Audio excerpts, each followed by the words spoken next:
Avant de commencer, si vous aimez Assimi Goïta, mettez un j'aime à cette vidéo, car son attitude dans ses faits vont vous donner raison. Commençons.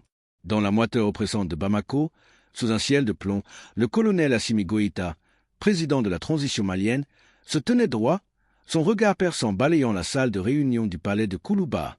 Face à lui, un parterre de diplomates, de chefs militaires, d'observateurs internationaux et d'envoyés spéciaux représentant diverses chancelleries occidentales. La tension était palpable, lourde comme une chape de plomb. Depuis plusieurs mois, le Mali avait entamé un virage historique. Après des décennies d'influence étrangère, de décisions imposées depuis l'extérieur et d'une souveraineté limitée, la nation s'était engagée sur une voie radicale, l'émancipation totale. Mais cette indépendance retrouvée ne plaisait pas à tout le monde. Les puissances occidentales, en particulier la France, voyaient d'un très mauvais œil la montée en puissance d'un Mali affranchi de leur tutelle. Le climat politique et militaire dans le pays était explosif. Depuis le départ progressif des forces françaises de l'opération Barkhane, les groupes terroristes qui ravageaient le Sahel avaient redoublé d'intensité dans leurs attaques. Bamako, sous la direction de Goïta, avait répondu par une réorganisation militaire d'envergure, brisant la dépendance sécuritaire envers l'ancienne puissance coloniale et diversifiant ses alliances. La Russie et la Turquie s'étaient imposées comme de nouveaux partenaires stratégiques, apportant des équipements militaires modernes et une expertise plus adaptée aux réalités du terrain malien. Mais cette autonomie nouvellement acquise avait un prix, des sanctions économiques de la CEDEAO, une pression internationale croissante et un isolement diplomatique orchestré par les puissances occidentales. Ce jour-là, dans la salle feutrée du palais de Koulouba, la confrontation était inévitable. Depuis le coup d'État d'août 2020 contre Ibrahim Boubacar Keïta, puis le renversement du gouvernement de transition en mai 2021, Assimi Goïta s'était imposé comme un chef d'État à poigne. Son objectif était clair: restaurer la dignité du Mali, reconstruire une armée forte et imposer une souveraineté absolue sur les ressources naturelles du pays. Ces décisions stratégiques avaient transformé profondément la nation. En rupture avec la France, le départ des troupes françaises avait mis fin à une présence militaire perçue par une grande partie de la population comme une occupation déguisée. Deux nouvelles doctrines militaires. Grâce à l'appui de Moscou et d'Ankara, l'armée malienne s'était équipée de drones, d'hélicoptères d'attaque et de blindés modernes. 3. Offensive contre les groupes armés. L'armée malienne, renforcée par des formations adaptées et des renseignements plus efficaces, menait des opérations d'envergure contre les factions djihadistes. 4. Réforme des contrats miniers. En reprenant le contrôle des ressources stratégiques, le Mali s'était donné les moyens de financer son développement sans dépendre des aides extérieures. Mais chaque avancée de Goïta nourrissait l'hostilité de ceux qui, pendant des décennies, avaient tiré profit du statu quo. Les murs du palais de Koulouba résonnaient d'une tension sourde. Assimi Goïta, entouré de ses ministres et de ses chefs militaires, scrutait les visages tendus des diplomates étrangers venus lui faire entendre raison. Ils étaient là pour une seule chose: tenter de le ramener dans le giron occidental, lui faire comprendre que sa politique d'émancipation risquait d'isoler le Mali et de précipiter le pays dans une crise plus grave encore. Les représentants des puissances occidentales, majoritairement européens et américains, s'étaient préparés à ce face-à-face. Mais ils ne s'attendaient peut-être pas à la fermeté glaciale du chef malien. L'un des diplomates français, visiblement exaspéré par la tournure des événements, prit la parole. « Colonel Goïta, nous sommes ici pour vous aider à comprendre la gravité de la situation.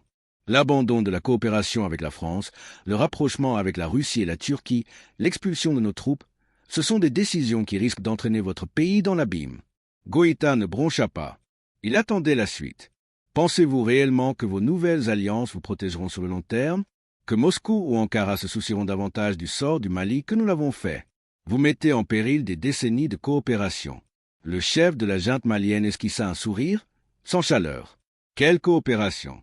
Demanda-t-il d'un ton tranchant. Votre présence n'a apporté ni stabilité ni prospérité. Vous avez prétendu combattre le terrorisme, mais il n'a fait que se renforcer sous votre surveillance.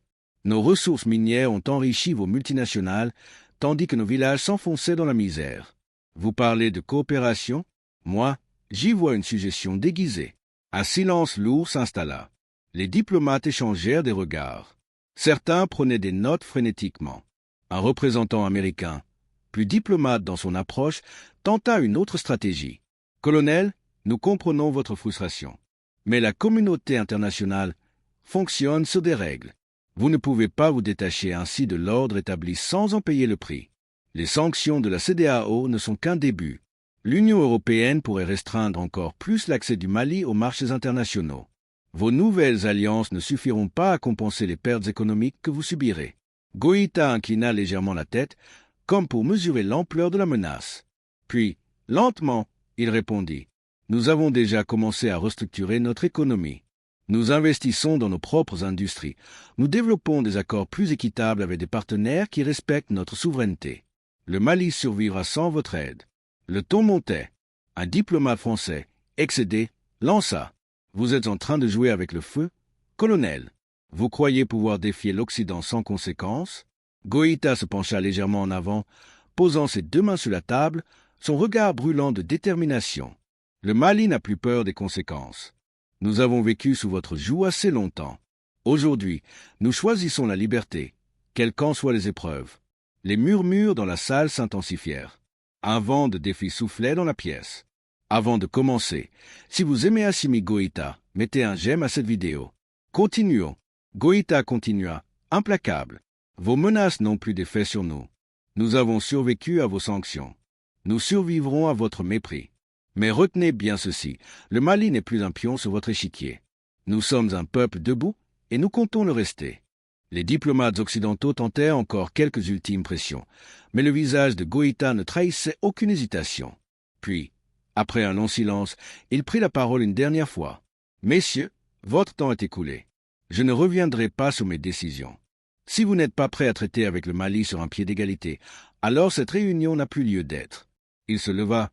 Ses ministres et officiers firent de même.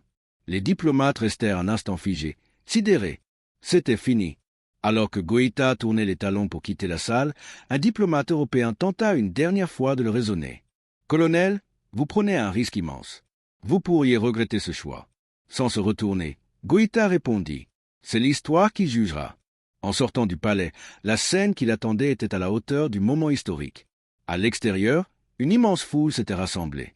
Des milliers de Maliens étaient venus, portant des drapeaux, scandant des slogans nationalistes. À son apparition, la clameur monta comme une vague déferlante. Vive le Mali libre! Vive Assimi Goïta! La rupture était consommée. Ce jour marquait un tournant non seulement pour le Mali, mais pour toute l'Afrique en quête d'émancipation. En Côte d'Ivoire, au Burkina Faso, au Niger, au Tchad, des voix s'élevèrent dans la population pour réclamer des politiques similaires. Le vent du changement soufflait sur l'Afrique. La nuit était tombée sur Bamako, mais la ville ne dormait pas. Depuis les hauteurs du palais de Koulouba, Assimi Goïta contemplait l'horizon, son regard perdu dans la mer de lumière qui scintillait au loin. L'air était chargé d'une chaleur étouffante, et pourtant, un vent nouveau soufflait sur le Mali. Derrière lui, les grandes baies vitrées de son bureau laissaient entrevoir l'effervescence qui régnait encore au sein du palais présidentiel. Des officiers discutaient à voix basse, des conseillers analysaient les dernières dépêches internationales et des ministres rédigeaient en urgence de nouvelles directives. Les événements de la journée n'étaient que le commencement d'un long combat. Un léger bruit de pas attira son attention. C'était l'un de ses plus proches conseillers, un homme d'âge mûr au visage marqué par les années de lutte et de sacrifice. Il s'arrêta à quelques pas de lui avant de rompre le silence. « Colonel, pensez-vous qu'ils reviendront ?» Goïta ne répondit pas immédiatement. Il inspira profondément, laissant son regard errer sur la ville qui vibrait encore sous l'euphorie populaire. Le peuple malien avait fait son choix. Ce choix, il en avait été le porte-étendard, mais il savait qu'il en serait aussi le premier défenseur. Après quelques instants, il répondit d'une voix calme et chargée de certitude. Bien sûr qu'ils reviendront, avec d'autres menaces, d'autres manœuvres. Ils ne renoncent jamais si facilement. Son conseiller hocha la tête. Il connaissait trop bien les rouages de la géopolitique pour croire que cette confrontation s'arrêterait là. L'Occident ne restait jamais immobile face à un pays africain qui osait briser ses chaînes. Ils essaieront d'infiltrer nos institutions, de corrompre nos élites, de susciter des troubles internes, poursuivit Goïta. Ils chercheront à diviser notre peuple, à semer la confusion, à nous opposer les uns aux autres. Quand ils ne peuvent plus contrôler un pays de l'extérieur, ils tentent de le détruire de l'intérieur. Le conseiller acquiesça. Nous avons déjà vu cela ailleurs. La Libye, la Centrafrique, la Guinée. Goïta serra les poings. Il se souvenait des leçons de l'histoire. Des dirigeants africains qui avaient osé défier l'ordre établi, seuls contre des puissances qui ne toléraient pas l'insoumission. Il pensait à Thomas Sankara, à Patrice Lumumba, à Muammar Kadhafi, tous des hommes tombés parce qu'ils avaient rêvé d'une Afrique libre et souveraine. Mais cette fois, c'était différent. Nous avons appris de leurs erreurs déclara-t-il d'un ton ferme. Nous ne sommes plus isolés. Le monde change. Les alliances évoluent. Nous avons des partenaires qui comprennent nos aspirations. Nous avons un peuple éveillé, prêt à se battre pour son indépendance. Nous ne serons pas une autre victime de leur système. Il marqua une pause avant d'ajouter. Mais pour cela, nous devons rester unis. Le conseiller le regarda avec gravité. C'est la clé. Mais nous savons aussi que la solidarité d'aujourd'hui peut être mise à l'épreuve demain. Nos adversaires sont passés maîtres dans l'art de la division. Goïta hocha la tête. C'est pourquoi nous devons renforcer notre souveraineté sur tous les plans, militaires, économiques, politiques et culturels. Nous devons nous réapproprier notre histoire, nos valeurs, notre identité. Tant que nous dépendrons des autres, nous serons vulnérables. Un silence pesa entre eux, chargé de 1000 réflexions. Puis le conseiller demanda « Et si les pressions économiques deviennent trop lourdes? Si les sanctions étranglent notre peuple ?» Goïta se tourna vers lui, son regard brûlant d'une détermination inébranlable. « Alors nous apprendrons à nous suffire à nous-mêmes. » Il désigna la ville du Menton. « Regarde Bamako. Regarde ce peuple. Il a enduré la colonisation, les coups d'État, la guerre, la misère. Il a survécu à tout cela et se tient encore debout. Nous sommes un peuple de combattants. Nous avons vécu des siècles sans leur aide, nous apprendrons à nous reconstruire sans eux. » Le conseiller esquissa un léger sourire. Certains penseront que c'est un pari fou. Goïta répondit sans hésiter. Ce n'est pas un pari, c'est une nécessité. Nous n'avons plus le choix. Soit nous bâtissons un Mali souverain, soit nous acceptons de redevenir des pions. Et moi, je refuse d'être un pion. Un silence tomba à nouveau. Puis, au loin, des bruits s'élevèrent. Des chants, des cris de joie, des slogans scandés par des milliers de voix. Le peuple célébrait encore cette journée historique. Goïta se retourna et contempla cette marée humaine. Il voyait des jeunes, des vieux, des familles entières brandissant le drapeau malien avec fierté. Des visages illuminés d'espoir, d'un espoir qui n'avait pas existé depuis des décennies. Son conseiller, debout à ses côtés, murmura « C'est le début d'une nouvelle ère ». Goïta répondit, le regard fixé vers l'avenir. « Oui, et nous devons être prêts à tout pour la défendre. » Il savait que le chemin serait semé d'embûches, que les pressions s'intensifieraient, que des ennemis invisibles chercheraient à miner cette révolution. Mais il savait aussi que quelque chose s'était réveillé dans le cœur du peuple malien. Une flamme, une force. Cette nuit-là, sous le ciel étoilé de Bamako, un nouveau chapitre de l'histoire africaine venait de s'écrire.